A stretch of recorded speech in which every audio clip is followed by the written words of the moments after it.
this lecture, hello everyone. In this lecture, we are going to talk about rule based classification in the context of content based recommender system. And with this, we continue to see what a rule based classifier is. In case of a rule based classifier, what we do? We classify the records using a set of if then else rules.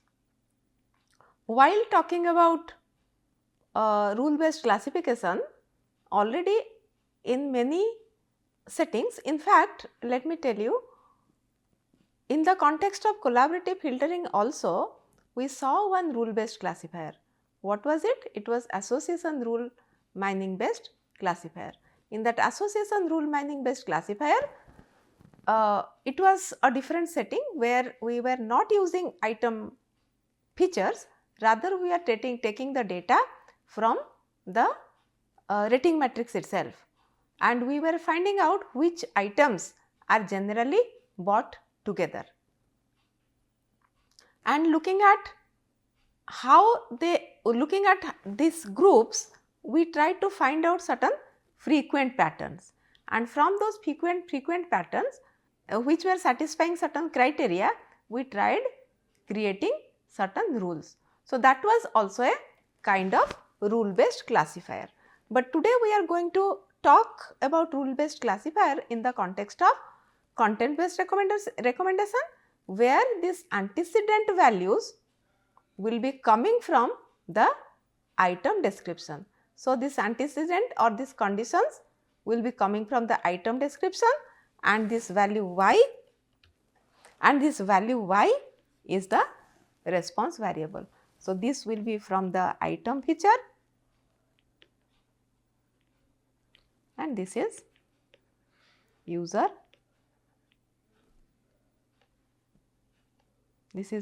user feedback. Okay. Now, when it comes to condition, this condition is, it can be complex. There can be AND condition, there can be OR condition, and so on. Y is the class level. So, this is antecedent, LHS is antecedent, RS is consequence. All these things you already know. And with respect to the data set that we have been considering so far, this could have been one of the rules. If director is dir 1, award is no, then likes.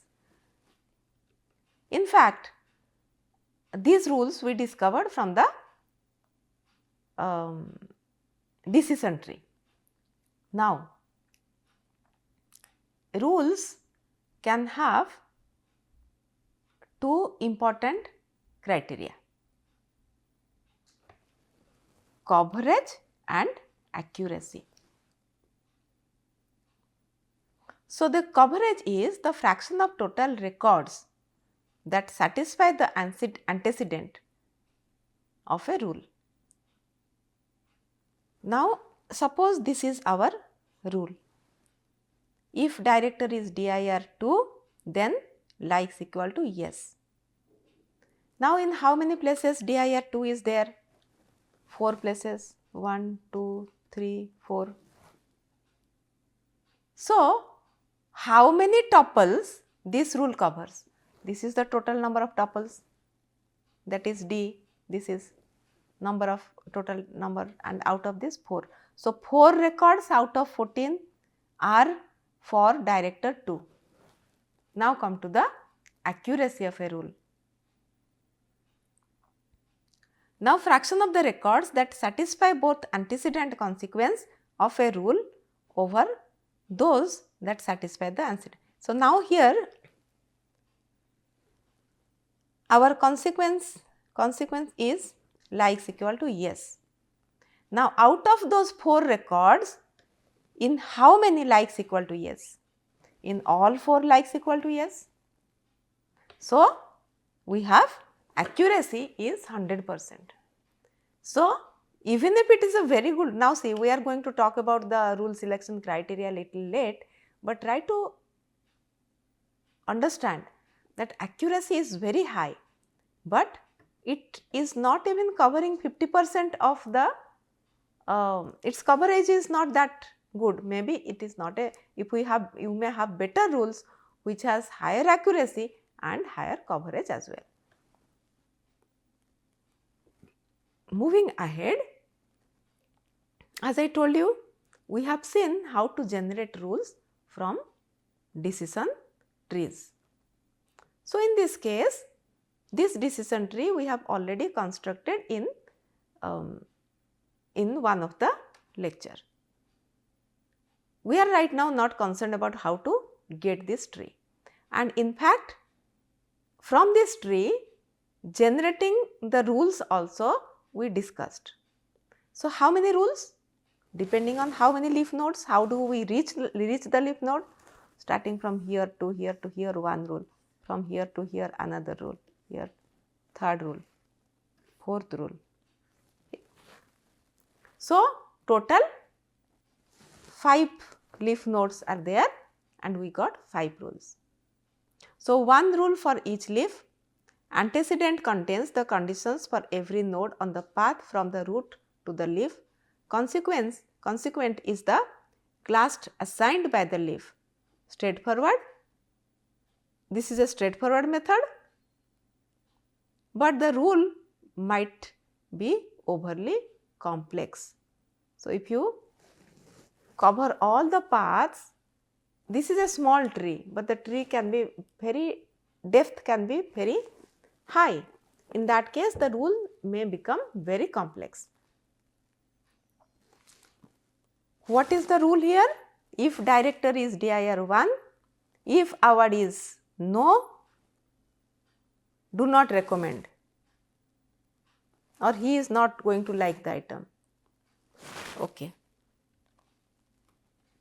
So, these rules also I did not write, but these rules you can also write down. Okay. So, these rules we have already seen last class, last two, I mean in the class when we were discussing about decision tree. However, the rules that are getting discovered from the decision tree, first of all require the decision tree to be constructed. Then we know that there are certain issues with the decision tree. What is the issue? It partitions the data, and because of this partition you may lose some of the variables. For example, here in this data set we had 4 variables, like language was 1, but language is actually missing here. This variable is now gone. We cannot have any rule corresponding to that language, but it may so happen that the user is likely to like the Hindi language movies. There are other issues as well. The rules may become very complex. So, to avoid such situations, we can also directly generate the rule from the data set, and the algorithms which directly discover rules from the data set are called sequential covering algorithms. So, there are in fact many sequential covering algorithms. We are going to discuss the simplest of them. Now, what it says, if then rules can be extracted directly from the training data without having to generate the decision tree first. The idea here is that the rules are learnt sequentially, one at a time, where each rule for a given class will ideally cover many of the class's tuples. The rules are learnt one at a time. Each time a rule is learnt, the tuple covered by the rule are removed, and this process continues. So, now this sequential learning of rules, that is learning one at a time, is contrast to the decision tree. In contrast to decision tree based rule generation.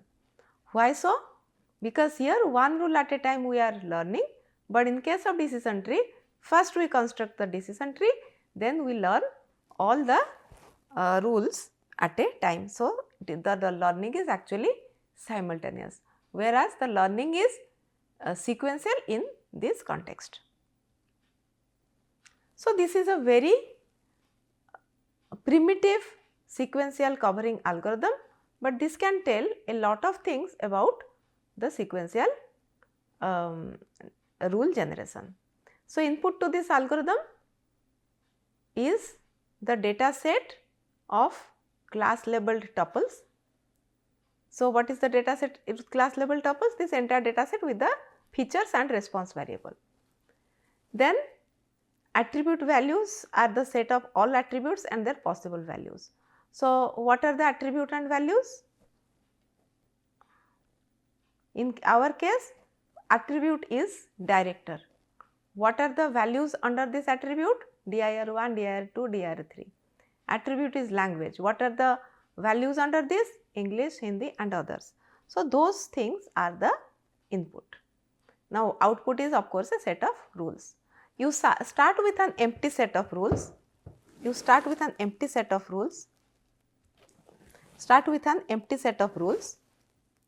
And take one class at a time and learn. So, in our context of our data set, how many classes are there? 2, yes and no. So, start with yes, discover the rules, then repeat the whole process for class equal to no. Then one rule at a time you learn. After you learn the rule, how we learn the rule, that we are going to see shortly. Then you remove the tuples which are covered by D. Then you add this rule to this data set. Okay. Now, how do we learn the rules? The rules are grown once again in a tree kind of manner, but in a general to specific manner. We can think of this as a beam search, where we start off with an empty rule and then gradually keep appending attributes to test it. We append by adding the attribute test as a logical conjunct to the existing condition of the rule. So, this is a new example. Let us say we are considering, suppose D is an training set where each attribute, each record has the attributes like application, applicant's age, income, education level, residence, credit rating and so on, to recommend whether he will be getting loan or not. So, going sequentially, first you start with the decision. So, the first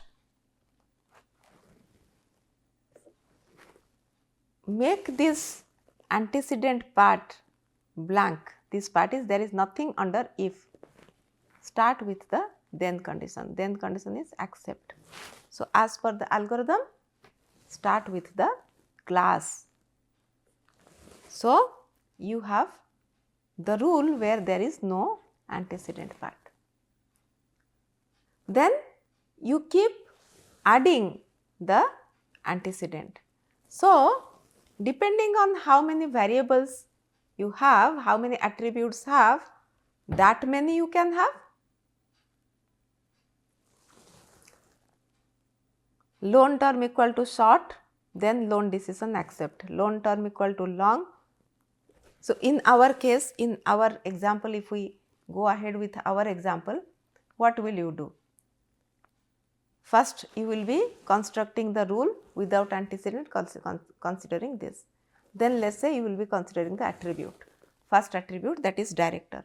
So, you will have 3 branches over here, director 1. If director equal to dir 1, then likes equal to yes, here dir equal to 2, like equal to yes.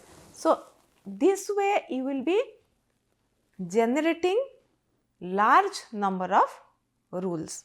So, this is what it says. Now, suppose learn one value. What is this learn one value business? Learn one rule at a time. So, for each value, learn one rule at a time. So, for learn one rule finds that the attribute test income equal to high best improves the accuracy of the empty rule. We pretend it to be the condition, so that now this part which was empty is now added with income equal to high. Okay. So, now what we mean to say, you can check with everything, but you have to have some kind of rule selection measure which say if you add this as your antecedent with the predefined consequence which is equal to actually the class level, what is your performance measurement criteria. So, we have already seen two things, one is coverage and accuracy. Okay. So, at least for them we will be checking, and if it is satisfied, if it is a good one we keep, otherwise we remove, we do not consider it as further. Now, suppose in this context this turns out to be good, then along with this what all can be added? We have added income equal to high, there are other variables as well, for example, age equal to youth, age equal to middle age, credit rating excellent, credit rating fair, and so on. Out of that again we find out, taking these two things together, we have good number of records where accept is equal to loan decision equal to accept. So, we keep. So, now the question is, how do we measure the rule quality? Here we are showing two rules, R1 and R2, and there are two classes, that response variable A and R, the small a and small r. Now, suppose rule A covers this many number of tuples. This dotted line represents rule A's coverage, and this dotted line shows rule 2's coverage. Now, if you look at R1, R1 is actually covering 40 tuples. So, coverage wise it is very good. But here out of so many, it is covering only, let us say, 2. Here it is 40, here it is 2. So, coverage wise this is good. Now, come to the accuracy. Now, coming to accuracy, here it has covered 2, and both in this case it has correctly identified. So, the accuracy is 100%. But if we come here, there are two places which we have this value R. So, within this rule we have two such patterns where R is equal to, where the class is something other than A. So, which means now out of 40 only 38 are correctly classified. So, your accuracy here 38 by 40, that is almost 95%. So, which means now with accuracy and coverage, because we do not need this rule is giving very few, is based on very few example patterns. So, we have to decide while deciding which rule to keep, which rule to purge, either of them alone cannot decide. So, accuracy and coverage alone individually may not be good measures for evaluating rule quality. So, there is a need for a measure that integrates aspects of accuracy and coverage together. There are in fact many such, and one of these you already know. So, entropy may be used as one of the method. Now, suppose for one particular rule you have a data, a portion of the data D is covered, and with respect to this small part of the data you find out the entropy. Entropy, about its formula, etc. we already know.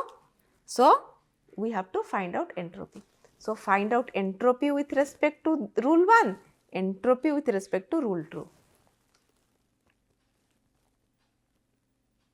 And higher the entropy, better is the rule. There is one more called the FOIL gain. It looks at the positive and negative tuples covered by a particular rule, and it goes by this formula, and it favors the rules that have high accuracy and cover many positive tuple at the same time. So, these are the references that we have used for rule based classifier, and specifically this PPT also helped me a lot. So, these are my concluding remarks on this lecture. Rule based classifiers classify records by using a collection of if then else rules. Rules can be generated from decision tree or directly from the data set using some sequential algorithm. Here also I told you we can also generate the rules from the association rule mining. However, that was also a rule based system, but that was in the context of collaborative filtering where we are using only the rating matrix. But here we had a situation in which we had to use information from two sources. One is from the item side, one is from the rating side or the feedback side. So, our choice for such situations was to generate the decision rules directly from the decision rules either from the decision tree or directly from the data.